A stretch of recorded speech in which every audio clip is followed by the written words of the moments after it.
sommes de retour dans cette édition du 24 mai 2023. Merci beaucoup si vous nous rejoignez à l'instant et merci beaucoup pour votre fidélité. Il est désormais l'heure de retrouver Eric Seban. Bonjour Eric.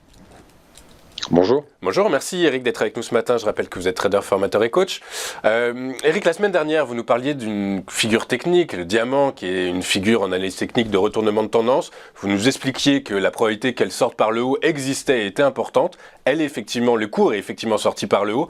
Est-ce que il faut s'attendre à un retour vers des plus hauts historiques désormais ? Alors, depuis qu'on est sorti par le haut, c'était mercredi dernier, où j'ai dit sortie imminente, et voilà, bon, ça s'est passé mercredi, et ça s'est passé par le haut parce qu'en effet, les probabilités étaient plus fortes de sortir par le haut que par le bas. Pas beaucoup d'étonnement de ce côté-là. Après, je vous disais également, la probabilité de relais haussier, je fais l'impasse, parce que les conditions ne sont toujours pas réunies pour qu'il y en ait. La spéculation domine les échanges, elle fait les mouvements. Il n'y a pas d'intérêt fondamental, il n'y a pas d'intérêt long terme, des investisseurs long terme dans ce marché qui attend. Il attend aussi sur les devises, il ne se passe pas grand-chose. Peut-être la décision aux États-Unis, je ne sais pas. Franchement, pour le moment, en tout cas, ce que je peux constater, c'est qu'on est sorti par le haut. Il n'y a pas eu d'envolée. On est monté, certes, on a affiché un nouveau plus haut historique, certes.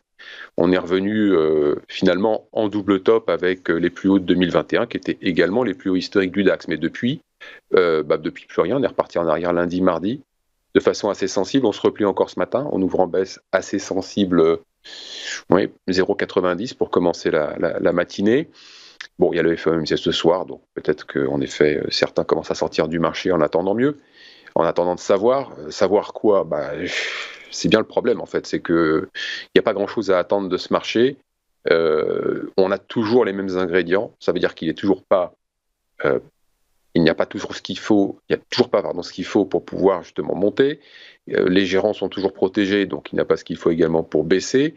Les gérants qui ne font rien, donc pas d'intérêt fondamental pour un relais haussier, pas de problématique. En cas de baisse parce que protégé. Est-ce qu'on est au bout du tirage du DAX ? Parce que depuis octobre, il fait que monter. Maintenant qu'on a atteint le double top et les derniers plus hauts qu'on a connus en 2021, peut-être. De toute façon, le marché étant livré à la spéculation, il ne faut pas s'attendre réellement à grand-chose. On ne peut pas faire de prospective. C'est la raison pour laquelle les gérants sont complètement absents du marché. Et c'est aussi la raison pour laquelle je vous disais la semaine dernière que je ne vois pas autre chose qu'une poursuite de la latéralisation. Alors, sur le niveau actuel, un cran plus haut ou pas, peut-être un cran plus haut parce que, en effet, on est sorti par le haut de ce diamant, on se replie, mais on reste encore à l'instant T sur un repli en pullback. Pour l'instant, ça prend la forme d'un pullback. En tout cas, c'est le scénario que j'ai indiqué sur le graphique parce que ça me semble être le plus probable. Ça veut dire donc arrêt, rebond et probablement retour en double top vers les plus hauts de vendredi. Ça, c'est le scénario de chartiste, c'est la théorie de chartiste.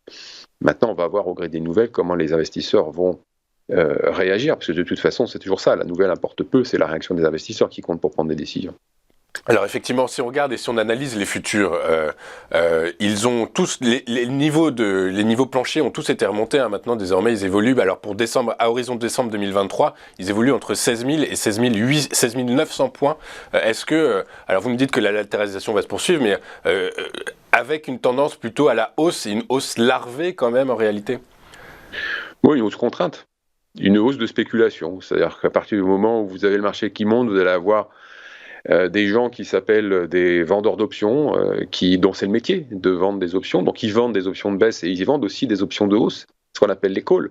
Et le problème, c'est que évidemment, quand le marché monte, puisque les vendeurs de calls, eux, ont plutôt un scénario de non-hausse, c'est-à-dire que le scénario idéal pour eux, c'est une latéralisation et le marché ne doit pas monter, ne doit pas faire les affaires de celui qui a acheté les calls. Mais bon, voilà, quand vous êtes vendeur d'options, vous êtes là pour encaisser des primes sur des options de hausse, sur des options de baisse. Et puis quand le marché monte, vous êtes pris à l'envers. C'est-à-dire qu'il faut vous défendre. Et comment on se défend quand on est vendeur de call ? On achète le sous-jacent. C'est-à-dire qu'ils vont payer les indices si ce sont des options sur indices. Ils vont payer les titres si ce sont des options sur titres. Il faut qu'ils se défendent tant que le scénario est adverse. Et c'est pour ça que le marché monte de façon contrainte.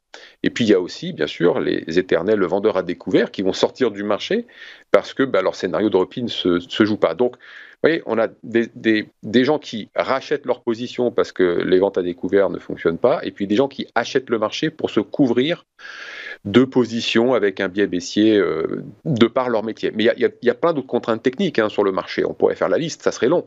Et puis expliquer les différents métiers et leurs différentes contraintes serait aussi très très long. Mais ce qu'il faut juste comprendre, c'est que le marché, il est essentiellement livré à la spéculation, qui va bouger en fonction des nouvelles, donc il va bouger à court terme, et qu'il est déserté par les investisseurs long terme qui n'ont aucune visibilité pour pouvoir faire des scénarios haussiers, et puis qui, de toute façon, sont protégés. Donc, si jamais le marché veut corriger, jusqu'à un certain point qu'on ne connaît pas, évidemment, ils ne seront pas obligés de bouger. Donc, c'est la raison pour laquelle, oui, ça peut monter en crabe, par les contraintes techniques que j'ai évoquées. Ça peut ne pas baisser fort parce que les protections sont opérantes. Et donc, par conséquent, ça va monter, oui, par palier, voilà, avec des périodes. Ce qu'on a vécu depuis déjà le début de l'année, si vous regardez bien, février-mars, latéralisation, sorti par le bas, échec, sorti par le haut, échec, latéralisation, sorti par le haut, maintenant on revient.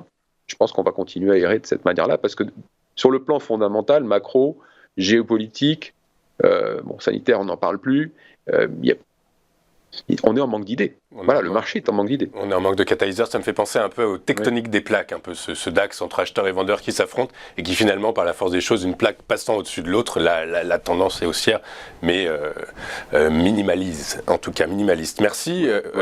Ouais, c'est OK. Vous êtes d'accord. Merci Eric d'avoir été avec nous. Vous êtes trader, formateur et coach et vous analysez pour nous tous les mercredis les premiers mouvements sur le DAX à la Bourse de Francfort. On marque une rapide courte page de publicité et on se retrouve dans un instant avec Daniel Cohen de Lara, tout de suite sur Téléfinance.